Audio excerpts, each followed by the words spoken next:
What do you eat when you're sick and nobody loves you? Stick around to find out.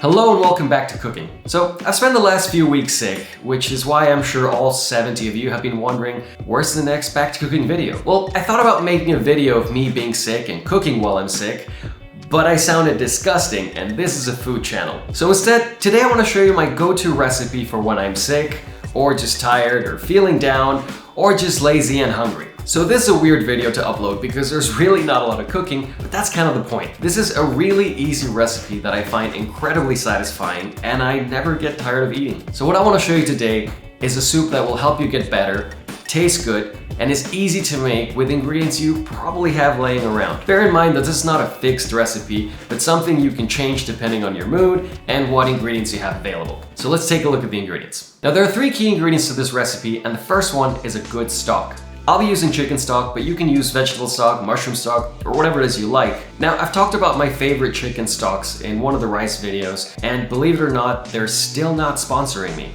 Need to get on that. Now, the second key ingredient is the egg, and this is what makes this recipe special with very little work. It's also a great source of protein and vitamin D, which can apparently help reduce inflammation, helping you get better.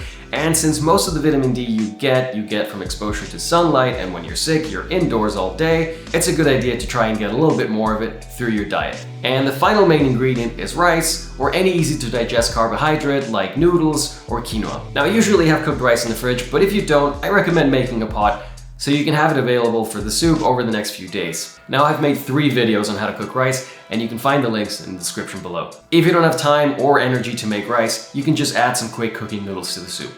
As a bonus ingredient, try using something green and healthy to make the soup look and taste better.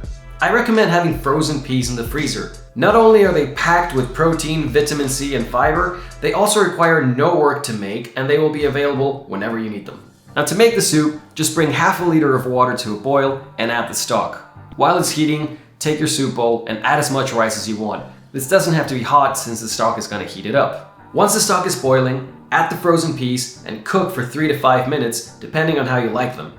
If you're using noodles, you can also throw them in now. If you don't like peas, or if you just want to try something different, use baby spinach instead and top it with some parmesan.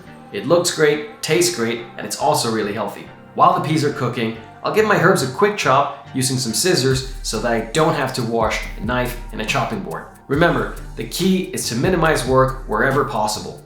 Once the peas are cooked, turn off the heat, crack an egg into the broth, and whisk immediately with a fork. The yolk will make the broth richer and much tastier, and the egg white will cook into these little strands that are really pleasant to eat.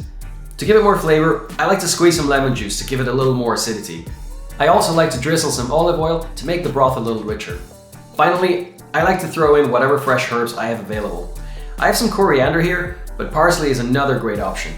Now pour the soup into the bowl and enjoy a truly satisfying meal. To me, this is the perfect comfort food for when I'm feeling down. Let me know if you try this in the comments below, and let me know what your go-to meal is when you just don't have it in you to cook.